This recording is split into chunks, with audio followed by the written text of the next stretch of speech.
Dear students, कैसे हैं आप? मैं हूँ Deepika Swarnkar, assistant professor geography, Rajiv Gandhi PG college Ambikapur से। आज जो टॉपिक हम पढ़ने जा रहे हैं वो बीए फर्स्ट ईयर के फर्स्ट पेपर भौतिक भूगोल या फिजिकल ज्योग्राफी के यूनिट फर्स्ट का एक बहुत ही इंपॉर्टेंट चैप्टर है। लास्ट टॉपिक है ये यूनिट फर्स्ट का। इससे पहले के टॉपिक आप शायद पढ़ चुके होंगे, नहीं पढ़ा है तो प्लीज जरूर पढ़िएगा। और ये जो टॉपिक स्टार्ट कर रही हूँ तो बहुत ज़रूरी है कि आपके पास एक पेन और एक पेपर ज़रूर होना चाहिए, क्योंकि हम कुछ नए टर्म्स इसमें यूज़ करेंगे और जिन टर्म्स को शायद आपने पहले नहीं सुना होगा, तो ध्यान से सुनिएगा।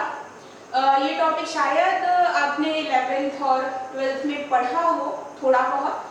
कुछ स्टूडेंट्स जो साइंस बैकग्राउंड से आए हों या मैथ्स बैकग्राउंड से आए हों तो शायद बहुत ज़्यादा फेमिलियर नहीं होंगे, बट फिर भी बहुत इंपॉर्टेंट टॉपिक है। स्टार्ट करते हैं। आज का जो हमारा टॉपिक है वो है थ्योरी ऑफ आइसोस्टेसी, भू संतुलन का सिद्धांत। अब संतुलन, भू संतुलन को छोड़ देते हैं, केवल संतुलन शब्द को समझिए। संतुलन बहुत ही जरूरी चीज है। आज हम सभी जगहों पे देख रहे हैं कि पर्यावरण के साथ हमारा संतुलन होना चाहिए। ये जो संतुलन की हम बात कर रहे हैं वो पृथ्वी के संतुलन की बात कर रहे हैं। ये टॉपिक आपकी कई जिज्ञासाओं को शांत करेगा।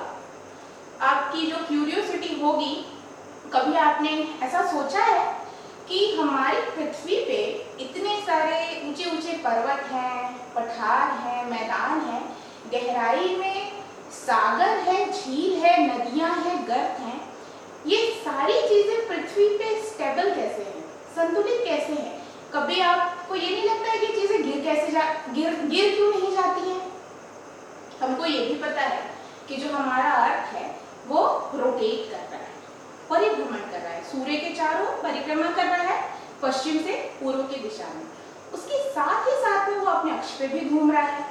अब इतनी सारी परिक्रमा करने के बाद आज अगर इतने ऊंचे पर्वत इस पर टिके हुए हैं तो कोई शक्ति होगी उसके पीछे। वो शक्ति ही भू संतुलन है, या हम शक्ति के स्थान पे कह ले वो नियम या वो सिद्धांत ही भू संतुलन का नियम है। थोड़ा सा सोच के देखिए, बहुत इजी सा एग्जांपल दे रहे, ऐसे समझे। ये मेरी हथेली देख रहा है, इसको हम समझ लेते हैं कि अर्थ का सरफेस है। अब ये रोटेट हो रही है ऐसे, ठीक है। ये पैर समझ लीजिए कि ये कोई पर्वत है। अभी मैंने बस इसको ऐसे यहाँ पे ऐसे रख दिया है। अब अगर मैं इसको ऐसे रोटेट करूँ, ठीक है, ऐसे रोटेट कर रही हूँ तो ये तो बस अभी क्या कर रही है, घूम रही है, लेकिन अपने एक्सिस पे भी पृथ्वी घूमती है। अब घूमते घूमते जब ऐसे जाएंगे आप देखेंगे थोड़ी देर में पेन ऐसे गिर जाएगा। तो भू संतुलन ये कहता है कि जो ऊंचे उठे हुए भाग है ना, उसका कुछ भाग नीचे भी है। अब नीचे कैसे? अब देखिए, अगर मैं इसको थोड़ा सा नीचे कर दूं और अब अपने हाथ को घुमाऊं, ये नहीं गिरेगा। बस इस संतुलन की दशा को ही समझना है हमको इस सिद्धांत के अंतर्गत। ये ऊपर उठे हुए भाग और ये जो नीचे धंसा हुआ भाग है, इनके बीच में किस प्रकार से संतुलन स्थापित हुआ है, यही भू संतुलन है। तो सबसे पहले कोई भी टॉपिक स्टार्ट करें तो उसकी मीनिंग को समझ ले। तो जो आइसोस्टेसिस शब्द है वो ग्रीक वर्ड से आया हुआ है। ग्रीक वर्ड आइसोस्टेसियस से बना हुआ है। आइसोस्टेसियस का की जो मीनिंग है वो है इन इक्विपोशिया। इक्विपोशिया का अर्थ है समस्थिति। समस्थिति अर्थात समानता की स्थिति, संतुलन की स्थिति को लाना। डेफिनेशन पे चले जाए तो जो आइसोस्टेसिस की डेफिनेशन है बहुत सरल सी है कि एक मैकेनिकल स्टेबिलिटी है। ये मैकेनिकल स्टेबिलिटी किसकी है, किसके बीच में है? Between upstanding parts and low lowing basis on a rotating earth. पृथ्वी के ऊंचे उठे हुए भाग जैसे पर्वत, पठार, मैदान और नीचे धंसे हुए भाग, आपके सागर हो सकते हैं, नदियां हो सकती हैं, अर्थात सागरीय जो बेसिन है, इनका जो संतुलन है किस पे? परिभ्रमण करती हुई पृथ्वी पे। इसी संतुलन की दशा को भू संतुलन या आइसोस्टेसी कहते हैं। थोड़ा इसके हम चले जाए बेसिक्स पे कि उद्भव कब हुआ, इवोल्यूट कब हुआ आखिर में। तो बहुत ऐसा नहीं था कि काफी टाइम से काम चल रहा था या कुछ परिस्थितियां ऐसी बनी कि अचानक से ये सिद्धांत आया, एक समस्या ने जन्म लिया और उस समस्या का समाधान खोजने में ये सिद्धांत आ गया। तो मिड 19th सेंचुरी में हिमालय के पास में यहाँ पे क्या काम चल रहा था, वहाँ की अक्षांश स्थिति के निर्धारण का काम चल रहा था। इसका ऑब्जर्वेशन कर रहे थे सर एवरेस्ट। एवरेस्ट का नाम सुना है आपने, सर जॉर्ज एवरेस्ट का, जिनके नाम पे ही माउंट एवरेस्ट का नामकरण हुआ है। तो इनके निर्देशन में काम चल रहा था। दो विधियां काम में लाई जा रही थी, एक थी ट्रायंगुलेशन मेथड या त्रिभुजीकरण विधि, दूसरी थी एस्ट्रोनॉमिकल मेथड या फिर खगोलीय विधि। दो स्थान थे, ये समझ ले कि अगर ये पर्वत है यहाँ हिमालय का, एक यहाँ पे कल्याण नाम का स्थान था, यहाँ पे एक स्थान था कल्याणपुर नाम का। इन दोनों जगहों पे उनकी अक्षांश स्थिति का निर्धारण का काम चल रहा था। अब जब इन दोनों विधियों से माप की गई तो उस माप में कुछ अंतर आ गया। ट्रायंगुलेशन मेथड से जो पैमाना आया या जो हमें आंकड़े मिले और जो एस्ट्रोनॉमिकल मेथड से जो हमको डेटाज मिले उनमें डिफरेंस आया। वो डिफरेंस था 5.236 इंचेस का। अब ये जब अंतर आया इस स्थान पे तो इसके कारण पता लगाने की कोशिश की गई। तो जब इसके कारण के बारे में पूछा गया तो लोग भूगर्भविदताओं के पास गए। सबसे पहले जब गए एरी के पास, यहाँ आप नाम देख रहे हैं एरी का, 1955 में इन्होंने सबसे पहले इस सिद्धांत का प्रतिपादन किया था, एक सिद्धांत के रूप में इसको लेके आए थे।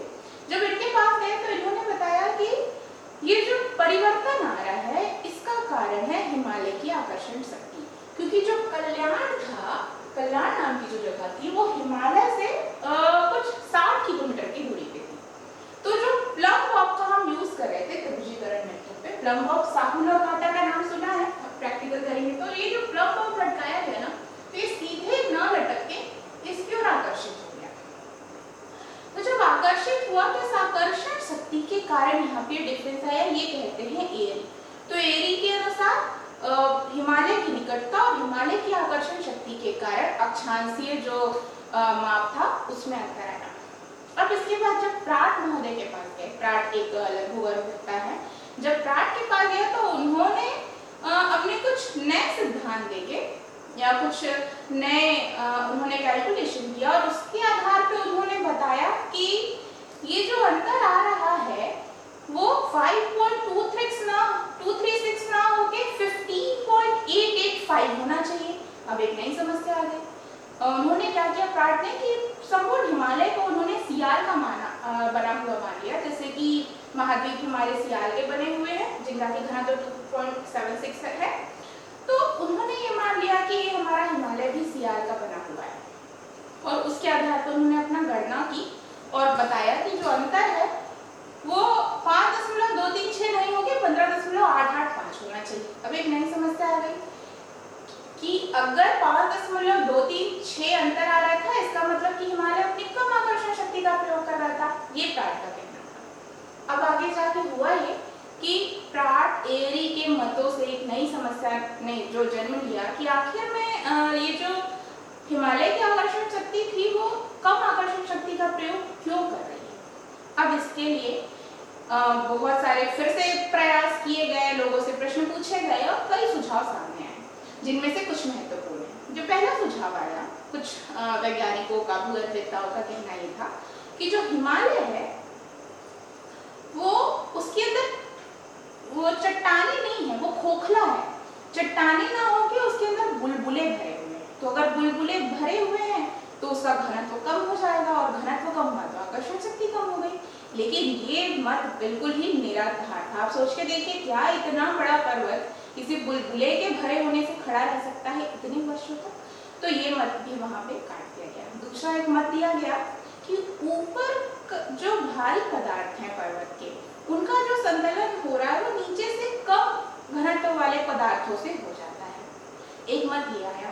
दूसरा मत आया कि जो चट्टानें हैं हिमालय की वो स्वयं ही कम घनत्व की है, हिमालय का निर्माण ही कम घनत्व के चट्टानों से हुआ है, जिसके कारण इसकी आकर्षण शक्ति कम है। आगे जाके ये कहा गया कि ये जो पर्वत हैं, पठार हैं, इन सबके नीचे हमारे लिथोस्फीयर के बाद एक तल होता है, एक आधार रेखा होती है। उस आधार रेखा पे सभी का भार एक समान पड़ता है। ठीक है, तो जब इन सभी का भार एक समान पड़ता है उसको हम क्षतिपूर्ति तल कहते हैं या लेवल ऑफ यूनिफॉर्म प्रेशर कहते हैं या लेवल ऑफ कंपनसेशन कहते हैं। इस लेवल पे सारी ही स्थलाकृतियों का भार बिल्कुल एक समान पड़ता है और इस कारण से ये संतुलन की स्थिति बनेगी है। ये तो कुछ मात्रा है। अब थोड़ी सी बात कर लेते हैं कि कौन कौन से समर्थक रहे या प्रतिवाद रहे। तो एक नाम आप सुन चुके हैं, एयरी का।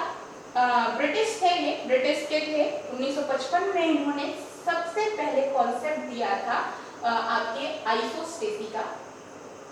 इन्होंने अंतर को 5.236 स्वीकार कर लिया था, इसको मान के चलिएगा। आगे आएंगे कि इनके जो कॉन्सेप्ट था, इनका सेंटर पॉइंट क्या था। तो ये मानते थे कि uniform density but verified depth. आगे आएंगे प्राट, ये अमेरिका से रिलेट करते थे। 1859 में, करेक्ट करिएगा इसको, 1855 और 1859 में इन्होंने ये सिद्धांत दिया था और ये uniform depth with varying density का प्रतिपादन करते थे। उसके बाद 1889 में डटन, ये भी अमेरिका के थे। डटन का के लिए विशेष बात ये है कि ये जो आइसोस्टेसी टर्म है, इसे सबसे पहले इंट्रोड्यूस डटन ने कराया था। इसको याद रखिएगा, बहुत इंपॉर्टेंट है। और ये मानते थे कि जो आइसोस्टेसी है वो एक आइडियल कंडीशन है। आइडियल कंडीशन कहाँ पे है? Ideal condition of gravitational equilibrium, ठीक है, जो गुरुत्वाकर्षण है उसके बीच में एक आइडियल कंडीशन है। इसी तरह से बोवी, ये भी अमेरिका से रिलेट करते थे। बोवी ने के लिए महत्व की बात यह अमेरिका के थे। प्राट और एरी की तुलना की है इन्होंने और अपना एक नया सिद्धांत दिया है। इसके अलावा हिस्किन थे, हेफर्ड थे, जोली थे, जिन्होंने सिद्धांतों के बारे में बात की। लेकिन सबसे जो इम्पोर्टेंट है वो दो हैं, एरी और डटन, जिसको हम नेक्स्ट क्लास में पढ़ेंगे। अभी इस सिद्धांत में जो कुछ टर्म यूज होने वाले हैं उसको जानना बहुत जरूरी है। भौगोलिक शब्दावलियां जो होती है ना, वो जानना बहुत ज्यादा इम्पोर्टेंट होता है, जिससे कि आप इस सिद्धांत को समझ पाएंगे। तो सबसे पहले जियो आइसोस्टेसी एक शब्द है जिसका अर्थ है भू संतुलन। हमने सिद्धांत में भी यहाँ आइसोस्टेसी लिखा है, लेकिन कहा भू संतुलन का सिद्धांत। तो संतुलन या भू संतुलन आप समझ लीजिए कि पर्यायवाची है एक दूसरे के। ऊपर उठे हुए भाग और नीचे धसे हुए भागों के बीच में जो यांत्रिक संतुलन है उसे ही भू संतुलन या संतुलन का सिद्धांत कहते हैं। एक शब्द आप सुनेंगे आगे जाके, आइसबर्ग। आइसबर्ग, आइसबर्ग से समझ रहे होंगे ना, बर्फ का टुकड़ा, प्लावी। तो समुद्रों में जो बड़े बड़े हिम के खंड होते हैं उनको प्लावी हिम कहते हैं। एरी ने अपने सिद्धांत में इसका प्रयोग किया है। लॉ ऑफ फ्लोटेशन, तैराव का नियम। इसी तैराव के नियम के आधार पे जो एरी हैं अपने सिद्धांत का प्रतिपादन करेंगे कि जो सियाल है वो सीमा पे तैर रहा है, अर्थात कम घनत्व का जो भाग है नीचे अधिक घनत्व के भाग पे तैर रहा है। इसके बारे में भी लॉ ऑफ फ्लोटेशन एरी यूज करेंगे। Level of compensation, level of compensation की बात सभी ने की है सिद्धांत में। हाँ, उसको कुछ शब्द अलग दिए हैं, कुछ टर्म अलग दिए हैं, लेकिन बात समझिए। लेवल ऑफ कंपनसेशन का अर्थ है क्षतिपूर्ति तल। हमारे क्रस्ट के नीचे एक ऐसा तल, एक ऐसी रेखा जहां पे कि सभी जो स्थलाकृतियां हैं उनका भार बिल्कुल एक समान हो जाए।